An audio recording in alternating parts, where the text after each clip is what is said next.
일터에 가보면 그 별별 사람들이 다 모이잖아요. 그런데 이제 같은 회사나 같은 팀에 있어도 그 사람마다 일하는 스타일과 태도가 다 다른 것 같아요. 그래서 마음도 다 다르고. 그 잡코리아 아시죠? 잡코리아에서 직장인들에게 설문조사를 해봤대요. 퇴사시키고 싶은 직원 1위가 누구입니까? 이렇게 설문조사를 했대요. 누굴 것 같아요? 누굴 것 같아요? 예수 믿는 사람 나왔고. 진짜요? 또요? 어떤 것 같아요? 어떤 사람 퇴사하고 시키고 싶을 것 같아요? 여기 인사팀도 계신데 제가 물어보진 않겠습니다. 놀랍게도 일 못하는 사람이 1순위가 아니에요. 시키는 일만 적당히 하는 직원이 1위래요. 네, 잡코리아에서. 그러니까 보통 선배가 후배한테 일을 줄 때는 후배잖아요. 신입사원이고 이러면 전체의 한 30%만 맡긴다고 해요. 그리고 40% 정도 설명을 해준대요. 그리고 기대하는 거는 한 50%쯤 해주지 않을까? 이렇게 기대를 한대요. 그런데 그 후배는 딱 30%만 한대요. 더 하려고도 하지 않고. 근데 말하기도 애매해요. 30%만 시켰으니까. 30%를 딱 했으니까. 그리고 뭐 안 하는 애들도 많잖아요. 근데 뭐 시킨 건 했으니까 뭐라고 말하긴 애매한 거죠. 왜 이런 일들이 생길까?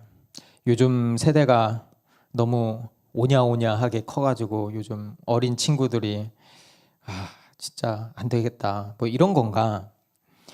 넘겨주세요. 어디 갤럽에서 조사를 했대요. 전 세계 직장인의 59%가 조용한 사직 상태라고 합니다. 조용한 사직. 그러니까 조용한 사직이 무슨 말이냐면은 실제로 퇴사는 안 했어요. 그런데 딱 월급 받은 만큼만 일하는 거예요. 그래도 한국에서도 여기 통계를 보면 한 70%, 직장인들의 한 70%가 딱 월급 받은 만큼만 일하면 된다라고 대답을 했대요. 젊은 세대가 생각하는 그 기준은 이런 거죠. 월급 받은 만큼만 일하는 게 합리적인 거다. 그러면 이제 선배들은 속이 터지죠. 야, 일이 장난도 아니고 사람의 주인의식이 없어. 그러면은 후배는 이렇게 말하죠. 아니, 제가 시키는 거 안 했습니까? 시키는 거 했죠. 돈은 이만큼 주면서 왜 임원만큼의 일을 시키세요? 이렇게 하는 거거든요. 뭐가 맞다고 생각하세요? 한번 손 들어볼까요? 나는 선배 말이 맞다. 한번 손 들어보세요. 회사에서는 선배처럼 일해야지. 최선을 다해서. 아무도 없으세요? 나는 받은 만큼만 일하는 게 맞다. 네. 그래요. 아무것도 안 드신 분들은 적당히 하시는. 네. 이게 이제 보통 왼쪽 아니 크게 보면 왼쪽 아니면 이제 첫 번째 아니면 두 번째인데 이제 보통 이제 나이가 제 이상 되시는 분들이 왼쪽처럼 일을 하셨고 왼쪽처럼 생각을 하고 이제 요즘 젊은 분들은 좀 오른쪽처럼 생각을 하죠. 이제 선배는 어떻게 보면 이 헌신을 이야기하고 후배는 공정한 계약을 이야기하는 거죠. 그러니까 둘이 기준이 달라요. 둘이 기준이 다르니까 서로가 틀렸다고 생각을 하는 거죠. 이게 회사만의 문제는 아닌 것 같아요. 그래도 회사는 낫죠. 왜냐하면 비슷한 스펙에 비슷한 목적을 가진 사람들이 모여 있잖아요. 결이 비슷해요. 그런데 교회는 다르죠. 빌립보 교회 한번 이야기를 해볼까요? 거기 루디아라는 사람이 있습니다. 루디아는 장사하는 사람이에요. 그러니까 당시에 왕족이 입던 그 명품을 취급하는 사람이 루디아였어요. 요즘 같으면 뭐 에르메스나 뭐 이런 거겠죠. 루이비통이나 CEO죠, CEO. 돈도 많고 그 시대의 여성이 CEO라면 얼마나 주도적이었겠어요. 그리고 그 옆에 교회 멤버 중에 또 누가 있냐면 간수가 있어요. 로마 간수.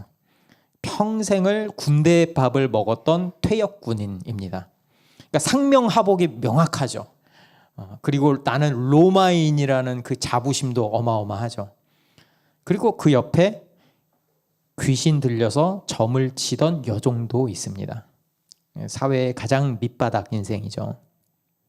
그러니까 이 교회 안에 수없이 많은 배경과 인종과 신분이 섞여 있는 거예요. 살아온 출신이 다르니까 각자가 생각하는 기준이 달라요. 여기서 충돌할 수밖에 없죠. 평생 사업가로 살아온 사람에게는 뭐가 중요할까요? 일이 되게 하는 것, 그리고 효율이 중요하겠죠. 근데 군인은 아니면 공무원처럼 이렇게 정해진 규율로 살아온 사람들은 원칙과 절차가 중요하겠죠. 그래서 누군가 규정을 어긴다 그러면 참기가 매우 힘들죠. 반면에 노예 출신 여종은 생존이 목표잖아요. 어떻게 살 수 있을까? 그러니까 교회 안에서도 늘 약간 변두리에서 위축돼 있었을 것 같아요. 이 세 종류 말고도 많이 있었겠죠. 예, 많이 있었겠죠. 이런 사람들이 교회에 모여서 어떤 일을 처리하고 같이 뭔가 이렇게 교회로 살아가려고 할 때 여러분 상상해 보세요, 한번. 문제가 안 생기는 게 이상한 거 아니에요? 그러니까 나한테는, 노예한테는 내가 이게 상식인데 CEO한테는 이게 상식이 아닐 수가 있는 거예요. 그러니까 서로 이렇게 얘기하다 보니까 이제 쟤는 틀려먹었다, 안 되겠다, 여긴 안 되네, 이렇게 생각하는 거죠.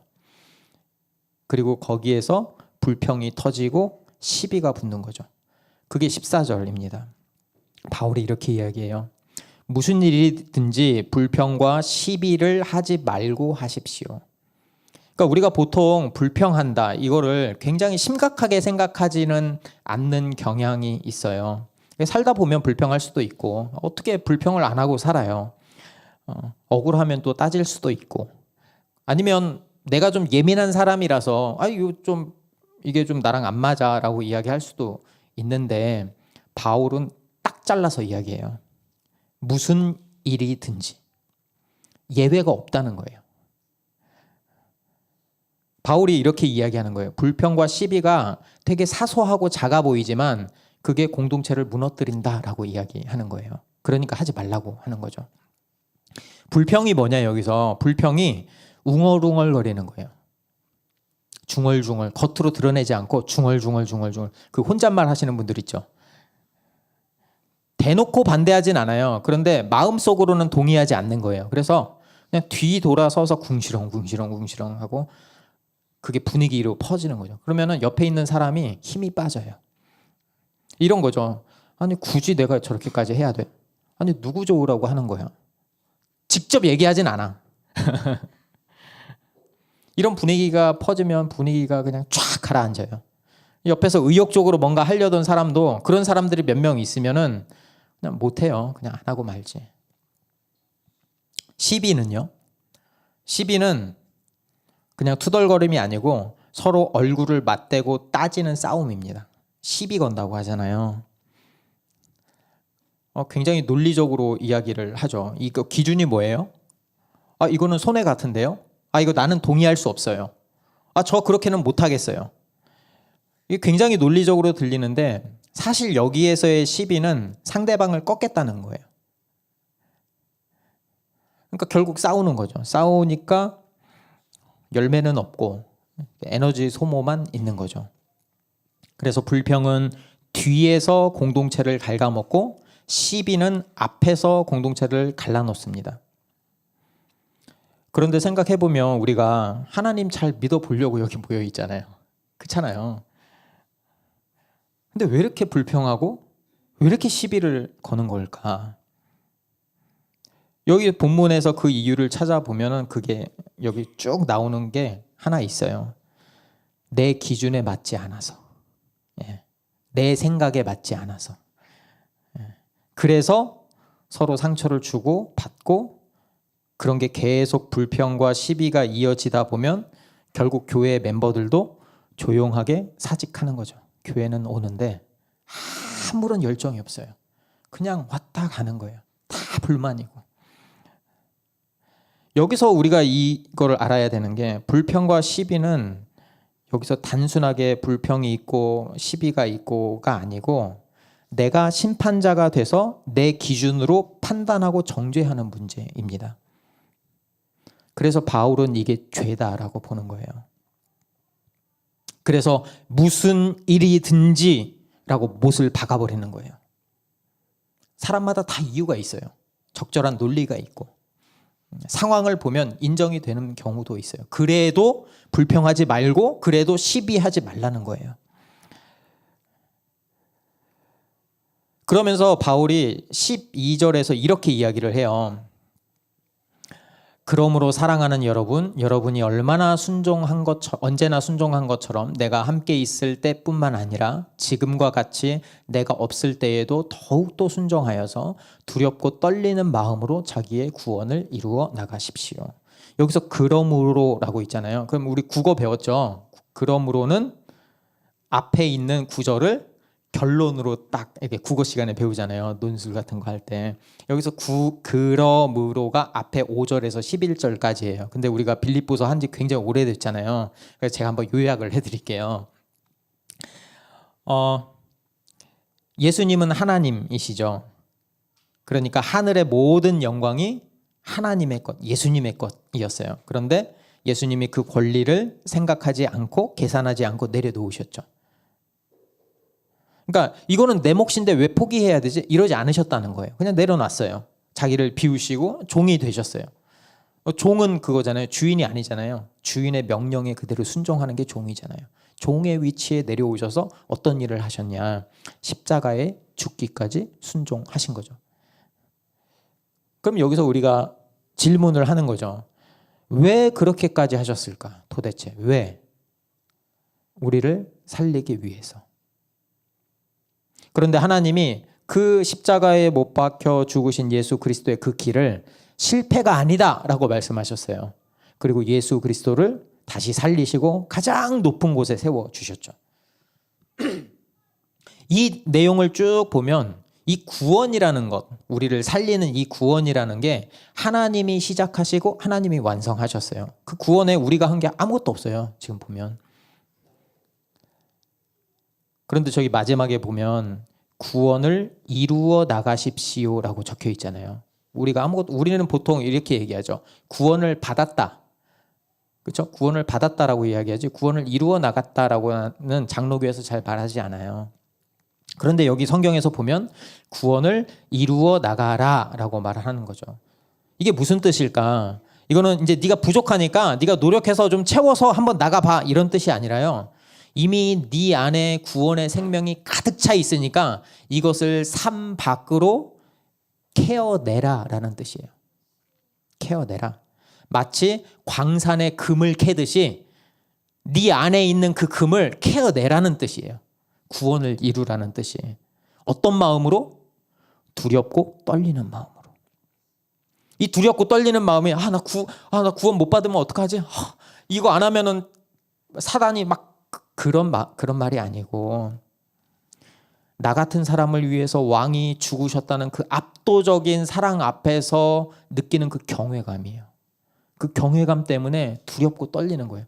이게 어떻게 내가 하는 일이 하나님의 일에 영광이 될까? 안 될까? 이렇게 생각하는 거죠. 그 거룩한 떨림이 우리를 움직이는 거죠. 그리고 13절에 보면 이렇게 말씀하세요. 하나님은 여러분 안에서 활동하셔서 여러분으로 하여금 하나님을 기쁘게 해드릴 것을 염원하게 하시고 실천하게 하시는 분입니다. 이거는 개역개정이 저는 조금 더 와닿아서 개역개정으로 하나 더 가져왔어요. 같이 읽어볼까요? 밑에 13절 시작. 너희 안에서 행하시는 이는 하나님이시니 자기의 기쁘신 뜻을 위하여 너희에게 소원을 두고 행하게 하시나니. 아멘. 여기서 잘 보시면 주어가 하나님이에요. 너희 안에 행하시는 이는 하나님이시니. 우리가 아니라는 얘기예요. 그리고 여기서 소원을 두고라는 말이 되게 중요하거든요. 소원을 둔다는 말은 하나님이 우리 안에 오셔서 우리의 의지를 바꾼다는 거예요. 그러니까 우리가 억지로 두려움에 끌려가는 게 아니라 내 안에서 열망이 솟아나게 하신다는 거예요. 소원을 둔다는 게.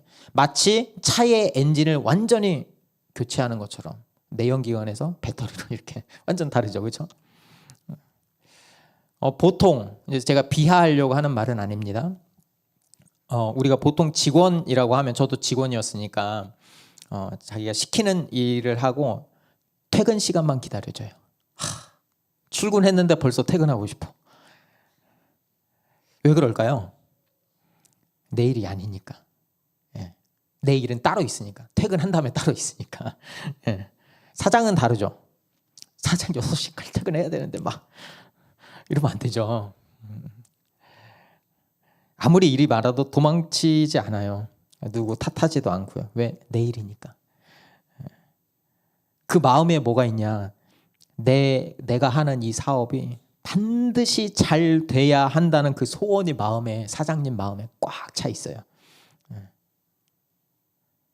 우리가 이 본문에서 말하는 그 소원, 하나님이 주시는 그 소원이 뭐냐? 사랑이에요. 사랑. 사랑이 이 안에 꽉 차 있는 거예요. 이 안에서 소원이 생길 때 공동체 안에 예수의 심장이 막 뛰기 시작하는 거예요. 이 소원이 내 안에 들어오면 이 마음이 생기는 거죠. 야, 저 사람이 예수님을 만났으면 좋겠다. 마치 이런 거예요. 그 학예회나 이런 데 가면 수십 명, 수백 명 아이들이 막 있는데 엄마는 기가 막히게 자기 아이가 어디 있는지 팍 찾는 거예요. 많은 성도님들이 불특정하게 있는데 저 사람이 예수님을 만나야 되고 저 사람이 힘들어하고 저 사람이 예수의 마음으로 회복돼야 된다는 게 엄마가 자녀를 보는 것처럼 보이는 거예요. 소원이 있으면. 무관심했던 그냥 지나쳤던 그냥 그 사람이 눈에 밟히는 거예요. 저 영혼이 살아야 되는데 저 가정이 회복돼야 되는데 누가 시키지 않았는데도 그냥 애끓는 소원이 생기는 거예요. 전에는 말도 안 통하고 나랑 좀 다르고 말만 하면 좀 귀찮고 이렇게 해서 그냥 피했다면 이제는 그 사람한테 말을 거는 거예요.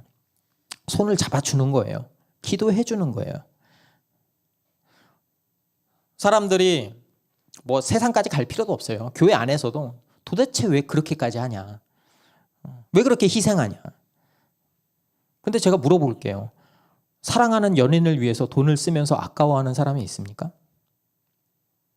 자녀한테 인생을 쏟아붓는 부모가 야, 내가 진짜 인생을 다 갈아 넣어서 진짜 억울하다. 이러는 분이 있으세요? 없죠. 그냥 기쁨이죠, 기쁨. 나 인생 자녀 잘 키우고 잘 살았습니다. 이렇게 이야기하는 거죠. 사랑하면 희생이 아니라 기쁨이 됩니다. 그런데 우리가 여기서 놓치지 말아야 할 정말 중요한 사실이 있어요. 여기 13절에 보면 너희 안에, 여기 앞에 나오잖아요. 너희 안에. 너희 안에라는 말이 복수형이에요. 너 안에가 아니고 너희 안에라는 말이거든요. 이게 무슨 뜻일까? 하나님은 엔진을 한 명만 바꾸는 게 아니고 우리 공동체 사이에서 엔진을 다 바꾸시고 행하신다는 거예요. 그러니까 우리가 이 구절을 나 개인의 신앙으로 보면 안 된다는 거예요. 교회 공동체의 모습으로 봐야 된다는 거죠. 다시 한번 볼까요? 루디아, 간수, 여종. 세상에서 이거 만날 수 없는 조합이에요. 이거 어떻게 만나요? 로마 시대에서. 이게 하나님 예수의 마음으로 이 안에 같이 모이는 거예요. 같이 마음이 심기는 거죠. 그리고 하나의 팀으로 묶은 거죠. 예수의 엔진을 같이 공유하면서 발을 맞추는 거죠. 내 안에 있는 소원이 바뀌면 관계가 반드시 바뀝니다. 그리고 불평과 시비가 사라진 그 자리에서 비로소 하나됨이라는 기적이 생기는 거죠. 15절, 16절 한번 같이 읽어볼게요. 15절, 16절 같이 읽어보겠습니다. 시작. 그리하여 여러분은 흠이 없고 순결해져서 구부러지고 뒤틀린 세대 가운데서 하나님의 흠없는 자녀가 되어야 합니다. 그리하면 여러분은 이 세상에서 별과 같이 빛날 것입니다. 생명의 말씀을 굳게 잡으십시오. 그리하면 내가 다름짓한 것과 수고한 것이 헛되지 아니하여서 그리스도의 날에 내가 자랑할 수 있을 것입니다. 아멘.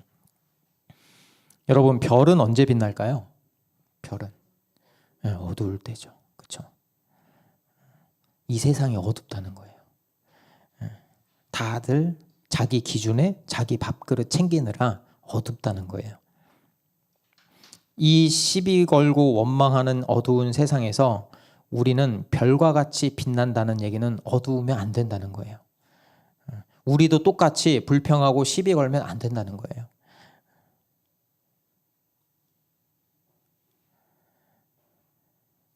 아까도 말씀드렸죠? 왜 불평과 시비를 하지 말아야 하느냐? 여기 나왔잖아요. 불평과 시비를 꽉 쥐고 있으면 생명의 말씀을 붙들 수가 없어요. 모두 붙들 수는 없고요. 불평과 시비와 생명을 같이 붙드는 건 말이 안 되는 거거든요. 하나를 놓고 하나를 붙드는 거예요.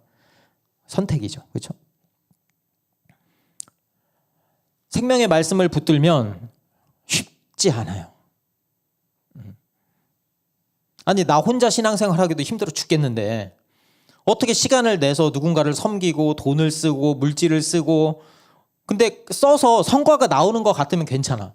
근데 밑 빠진 독에 물 붓는 것 같아요. 그렇잖아요. 성경 보신 분 알거든요. 내 자녀도 밑 빠진 독에 물 붓는 건데 남은 뭐 말아야 뭐예요. 그런데 하나님이 말씀하시는 거예요. 하나님의 목적은 건물이나 프로그램이 아니고 천하보다 귀한 사람에 있다고. 사람에 있다고요. 사람에. 내 취미와 내 성향과 이게 문제가 아니라고요. 하나님이 사람을 보신다고요. 사람을. 우리가 땀을 흘려서 한 영혼을 세울 때 하나님이 그 모습을 보시고 그 삶의 전체를 평가하신대요. 그래서 바울이 이야기하는 거예요. 수고한 것이 헛되지 아니하여서.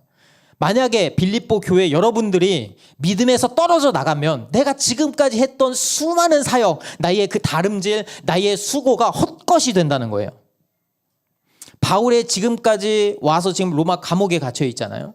그런데 그 인생의 성적표가 빌립보 교회의 공동체의 믿음에 달려 있다는 거예요. 이상하지 않아요? 저는 이상했어요. 아니, 내 신앙만 믿으면 되는데 왜 바울은 이렇게까지 이야기할까? 그래서 교회가 공동체예요. 그래서 교회가. 여러분, 우리가 주님 앞에 서는 날을 한번 상상해 봅시다. 나 혼자가 아니라 우리가 함께. 주님 앞에서 자랑을 하는 거예요. 입이 근질거려서 아주 죽겠는 거예요. 주님, 우리가 함께 이 사람을 세웠습니다. 이 사람을 보살펴줬습니다. 이 사람이 열매 맺게 했습니다. 우리 교회가 함께요.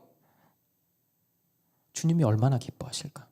그리스도의 날에 내가 자랑할 수 있을 것입니다. 자랑하는 거예요. 이럴 때 자랑하는 거예요. 이런 거 보고 주님이 얼마나 기뻐하실까? 여러분, 이 열매가 뭔지 아는 사람은 태도가 바뀌어요. 그러니까 소극적으로 불평만 안 하는 정도가 아니고 적극적으로 기뻐한다는 거예요. 그게 17절입니다. 17절 한번 같이 읽어보겠습니다. 시작. 그리고 여러분의 믿음의 제사와 예배에 나는 피를 붓는 일이 있을지라도 나는 기뻐하고 여러분 모두와 함께 기뻐하겠습니다. 여러분 모두와. 친한 사람도 있고 안 친한 사람도 있었겠죠. 성격이 맞는 사람도 있고 안 맞는 사람도 있었겠죠. 근데 말하잖아요. 모두와. 여기서 지금 제사를 지내면, 구약의 제사를 지내면 제단 위에 제물이 올라가요. 제물이 주인공이거든요. 그런데 바울이 이렇게 이야기를 하는 거예요. 자기는 마지막에 붓는 포도주래요. 포도주. 네.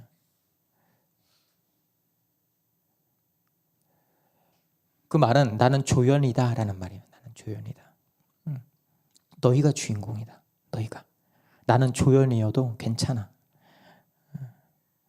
마치 사장님이 자기 사업에 전부를 거는 것처럼 지금 바울이 자기 생명을 이 교회에 쏟아붓겠다라고 말하는 거예요. 내 인생이라는 자본을 마지막 한 방울까지 투자하겠다. 여러분이라는 교회가 살아난다면, 나는 빈털터리가 돼도 좋다. 내가 죽고 여러분이 산다면 내 이름이 지워져도 괜찮다. 예수 이름만 남는다면. 그럼 그때가 되면 내가 춤을 추겠다. 내가 기뻐하겠다. 이렇게 말하는 거예요. 그리고 나서 바울이 이 기막힌 기쁨으로 우리도 초대합니다. 그게 18절입니다. 함께 읽을까요? 시작. 여러분도 이와 같이 기뻐하고 나와 함께 기뻐하십시오. 다시 한번 읽을까요? 여러분도 이와 같이 기뻐하고 나와 함께 기뻐하십시오. 아멘. 어떻게 내 피를 쏟으면서 웃을 수 있을까? 억지로 못하죠. 억지로 못해요. 하라고 한다고 안 돼요. 우리 안에 예수의 마음이 심겼을 때만 가능합니다. 내 안에 하나님이 주신 그 소원으로 움직일 때, 엔진이 교체되었을 때 가능해요.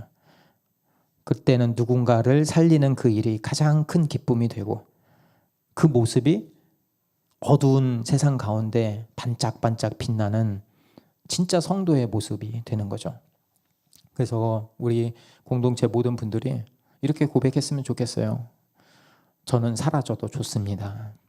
오직 주님의 영광만 남기를 바랍니다. 이런 저라도 이 공동체 가운데 생명을 살리는 그 일에 사용되게 하여 주십시오. 이 고백이 저와 여러분의 진짜 큰 기쁨, 소원이 되기를 바랍니다. 함께 찬양하면서 기도의 자리로 나아가겠습니다.